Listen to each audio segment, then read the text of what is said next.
today I'm going to be making an alteration to a piece that I made 3 or 4 years ago. I'm not sure, but it's been a while that I've had it here and I do really love how it came out. This is the piece here. It's inspired by Persephone as well as the High Priestess. It is about the shadowy side of self-discovery, going downward. And it was one of the first pieces that I made where I was reducing the threads and really working on fine shading. I really love how it came out as far as the detail and the symbolism, the whole mood of it. I was super happy with, and I still am, but I have come to regret putting the title on the piece, having it say Descend in words or in text. I actually have a bit of a rule for myself to not use text in my work. I guess that's kind of a recent thing that I make a conscious choice not to do because I want my work to be a bit more mysterious, and putting a word on something gives people all these associations that I just want someone viewing the piece or choosing the piece for their home. I just want them to be able to see their own world inside of the one that I create, sort of thing. Yeah, ultimately I think that words, they just always age kind of weird. Yeah, I don't know. I just think when in doubt, don't do that. For me at least, I just think it's unnecessary. The reason that this piece has the text on it is that at the time I was getting really into oracle decks, or they're sometimes known as angel decks, similar to tarot cards, but they're a bit more fluid or creative. They're not set to the structure the way tarot cards are with the major arcana and the minor arcana. Oracle cards are pretty much whatever the person creating the cards wants them to be, but they're always beautiful imagery with a message of inspiration depending on what card you pick. I really love the Spirit Speak Road to Nowhere Oracle deck. I actually have it right here. Here it is. It's by Mary Evans. You might be familiar with her work. I got this when I was in Joshua Tree on a solo vacation, and I really fell in love with Mary's work. And through the years, I've always had a goal to try to make my own oracle deck with embroidered imagery, or a tarot deck, but the oracle deck seems a little less intimidating because with tarot, personally, I'd really want to know it through and through. I feel like I have an understanding of a lot of the cards, but some of them I don't fully have a connection to, so I'd want to really immerse myself in the tarot before I attempt to make my own tarot deck. But anyways, the Descend was supposed to be one of the cards that I would make for like an oracle deck, and then it didn't happen. And if it happens, I'm probably gonna start from scratch. But anyways, I've had this piece for a long time. I feel like people don't want to buy it because of the word on it. So back to the point of the video, today I'm going to be doing some renovating. I'm going to be changing the piece. I'm going to be taking away the text that says Descend, which is a very fine chain stitch in lavender. I'm going to replace it with stitches that match the background, which is a very fine, like a 3-strand chain stitch in black. And then I might try to figure out something to go into that space that's been taken away. Maybe flowers, maybe stars, beaded or something. And another thing I thought that I would do, add a bit to the border. There's a single row of beads bordering the main piece and the linen that it's on. So I want to kind of bulk it up, maybe with some pearls or a different bead, or even like, I don't know, a cool like floral beaded frame. So I guess before I get started, I'm going to clean my work table a bit. It's very messy.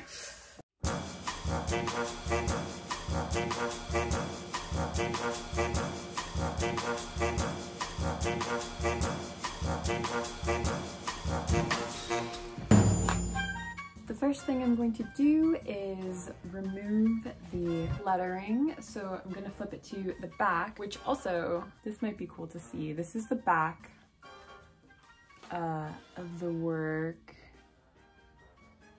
You can see I'm quite neat with the backs of my pieces. That's only really come with a lot of time put in. I think when I was beginning my embroidery journey, it was very, very messy. I'm noticing now that I stitched black after the lavender, so this is going to be a lot more difficult than I expected. Let me show you.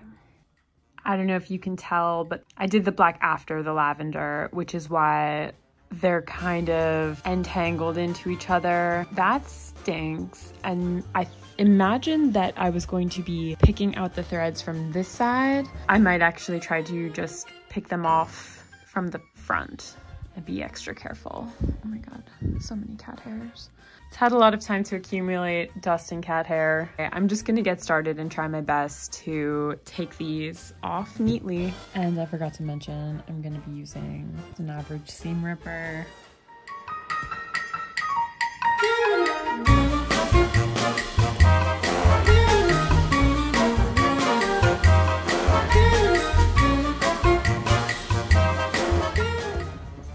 This is where I got with the D. I'm gonna say that that is a good enough job. My plan is, like, these little black stitches are stitched directionally, so I'm gonna try to mimic them, do little short stitch chain stitches here, longer ones here. But first I'm going to pick out the rest of these letters.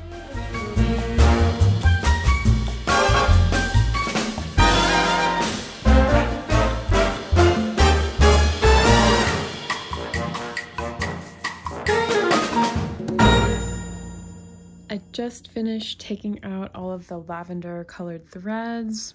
So now I'm going to use the black thread to try to hide the letters. I'm just splitting this black thread so that the strands are 3 threads thick compared to the 6. And I have my embroidery needle of preference.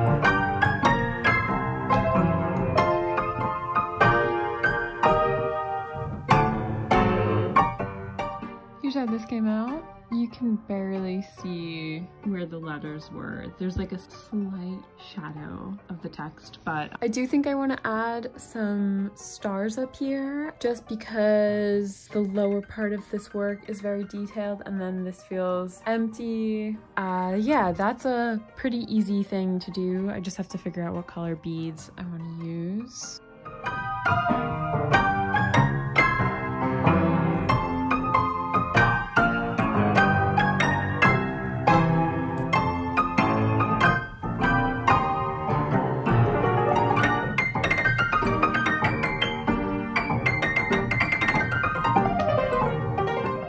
Here's how the stars came out. They're pretty subtle. Anyways, I didn't want to pick anything that would be too distracting from the main piece. The next thing I want to do is add a thicker border around here, but I haven't figured out yet what I want to do. I have to look at my beads. I think probably something silver like these. I need to look at my stuff.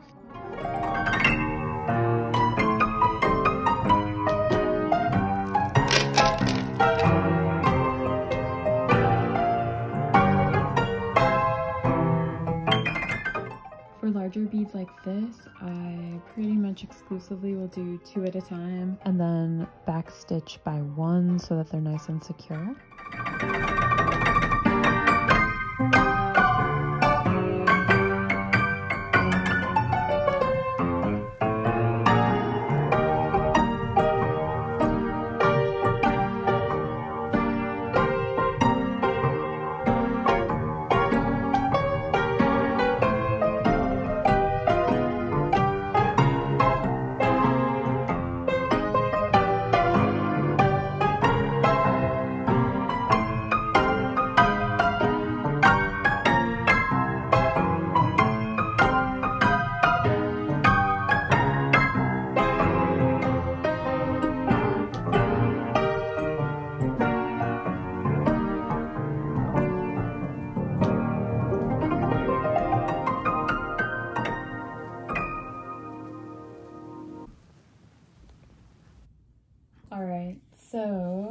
I decided to just do one row of the glass heart beads, and there's one more thing that I want to do before this is completely rehabilitated, and that is that this isn't stretched super tightly around the frame. This is stretcher bars that would stretch a canvas for a painting. I actually hot glued it down, which is like not the proper way. I suppose a heavy duty stapler gun would be better. That's how like you're supposed to do it when you're stretching canvas for a painting. So what I'm gonna do is take a bit of embroidery floss, my embroidery needle, and I'm going to kind of pull it ever so slightly tighter and stitch it together so that it's stretched a bit tighter. And then I also want to add a backing to this to protect the back, just to kind of make it look nicer. Maybe stitch my name in the back of it with a date.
This is the finished piece.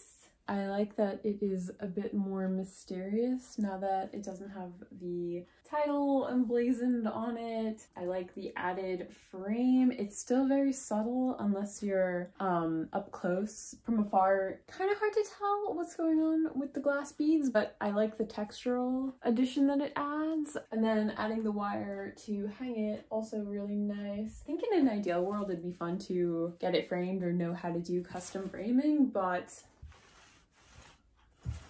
nothing ever really looks straight in here because all of the walls are very crooked. Anyways, that's the end of this video, and thank you for being here and watching. Thank you to my patrons for supporting me there. If you'd like to leave a tip for these videos or just want to show some support, you can check that out. I left a link to my Instagram in the description, as well as my shop where I sell the things that I make. I'll be back soon. Have a great rest of your week. Goodbye.